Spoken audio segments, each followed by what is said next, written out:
Welcome back to Bible Made Simple. This is an apologetics episode. Apologetics does not mean apologizing for your faith. It means defending it. It means giving a clear, reasonable explanation of what the Bible teaches, especially when it's questioned, challenged, or misunderstood. Here we go beyond the verses and uncover the deeper meaning of Scripture in a way anyone can understand. No confusion, no heavy theology. Just Bible truth explained clearly. If you enjoy discovering the details most people miss, make sure to like this video, subscribe to Bible Made Simple, and turn on the notification bell so you don't miss the next episode as we move chapter by chapter through the Bible.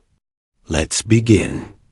If you've been following along from Genesis, today's episode is a very important one. Because in Genesis chapter 3, something happens that forces us to ask a serious question. Sin enters the world, death is introduced, humanity falls. And yet before God removes Adam and Eve from the garden, He promises redemption. The real question is this: who was the Redeemer? In Genesis 3:15, God speaks directly to the serpent and says, I will put enmity between you and the woman, and between your seed and her seed. He shall crush your head, and you shall strike his heel. This is the first prophecy in the Bible, and it's given immediately after the fall. That means something very important. Redemption was not God reacting to sin. Redemption existed before sin. In the Bible, genealogy focuses on the man side. Like the son of David, it's always the son of someone. Now notice carefully here that God does not say the seed of the man. He says the seed of the woman. So the seed of a woman meant being born of an ordinary woman, but not of an ordinary man. This tells us two things. One, this Redeemer will be human. Two, but his origin will be unlike any other human. Already, in Genesis 3, the Bible is pointing forward. But to who? Before answering the forward question, let's go back even further.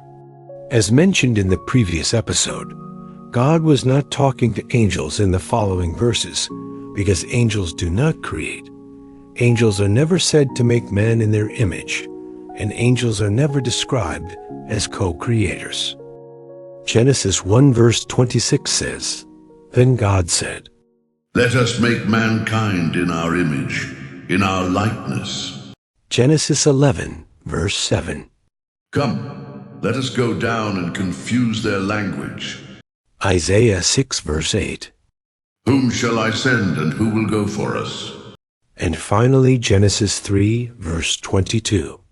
The man has now become like one of us, knowing good and evil. The word us cannot be a mistake or coincidence in all these verses. God was already speaking in plural before man ever fell. Now here's where things get really interesting. Throughout the Old Testament, a mysterious figure appears called the angel of the Lord. But this figure does something no ordinary angel ever does. He speaks as God. He receives worship. He forgives sins. He declares divine authority. So how is God being seen? The answer is simple, but powerful. God is revealing himself through the Son. This is not an angel from God.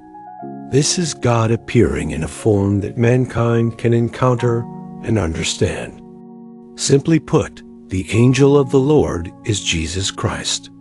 Authors of the Old Testament did not know Jesus Christ by name, the way we do, so they separated him from ordinary angels by the name the angel of the Lord. Take note of this whenever you come across the angel of the Lord in the Old Testament. Now, in academic circles, the appearance of Jesus in the Old Testament is called Christophany. In defending our faith, we have up to this stage focused on proving that Jesus was not just any special figure in the Bible. He was not just a mythical figure. He was not just an ordinary prophet, as other circles like to put it. He was and is still God. For the rest of this episode, we are going to continue defending the faith by showing from Scripture itself that Jesus Christ was not merely a man, but is God. Genesis 18 verse 1 opens with a striking statement. The Lord appeared to Abraham near the great trees of Mamre while he was sitting at the entrance to his tent in the heat of the day. Scripture does not say an angel appeared. It does not say a messenger appeared. It clearly says the Lord appeared. That point alone is not up for debate if we take the text seriously. When Sarah laughed at the idea of having a child in her old age, it was this same figure who responded in Genesis 18-14. Is anything too hard for the Lord? I will return to you at the appointed time next year, and Sarah will have a son. That question echoes later in Jeremiah 32 verse 27, where God declares, I am the Lord, the God of all mankind. Is anything too hard for me? The consistency is important. The speaker in Genesis 18 speaks with the authority, identity, and power of God himself. As the chapter continues, the narrative becomes even more revealing. When the three men stood up to leave, Genesis 18 verse 17 says, Then the Lord said, Shall I hide from Abraham what I'm about to do? The subject is now the judgment of Sodom and Gomorrah. So who brings destruction on those cities? Scripture repeatedly says it was the Lord. But notice what happens next. Only two of the three men proceed toward Sodom to warn Lot. Genesis 18:22 tells us, The men turned away and went toward Sodom, but Abraham remained standing before the Lord. This detail matters.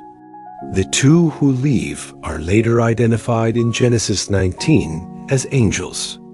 The one who remains is not a messenger. He is the Lord himself. That establishes a clear distinction in authority.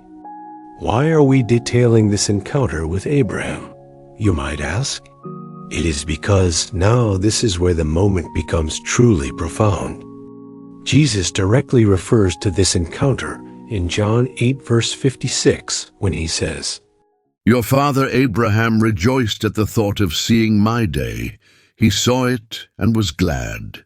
Jesus is not speaking metaphorically here. He is claiming that Abraham actually encountered him. The response from the crowd shows they understood exactly what he was claiming. They said, You are not yet 50 years old, and you have seen Abraham? And Jesus' reply removes all doubt. In John 8 verse 58, he says, Very truly, I tell you, before Abraham was born, I am. Those words are not accidental. I am is not just a claim of existence before Abraham. It is a direct reference to God's self-revealed name in Exodus 3:14, where God says to Moses, I am who I am. This is what you are to say to the Israelites. I am has sent me to you. Jesus was not borrowing language. He was identifying himself as the same eternal I am who spoke from the burning bush, who appeared to Abraham, and who acts throughout the Old Testament. This is why the people listening tried to stone him immediately. They understood the claim. Jesus was not saying he knew God. He was saying he is God. In the following proof of Jesus' deity, I am simply baffled by critics who pretend not to understand the flow of meaning. Let's follow it, shall we? Let's start from John 1 verse 1. In the beginning was the Word, and the Word was with God, and the Word was God. The Word here refers to Jesus Christ, so in the beginning referred to in Genesis 1 verse 1. There was Jesus, and Jesus was with God, and Jesus was God. There, how do you want the scriptures to say it any better? Then John 1 verse 14 went on to say, "The Word became flesh and made his dwelling among us." Basically, Jesus became flesh and came to live with us. None of the critics are able to convincingly twist what is being said here. Jesus was with God, the Trinity, and Jesus was God, same being. Lastly, but definitely not the least, in John 14 verse 8, Philip said, "Lord, show us the Father, and that will be enough for us."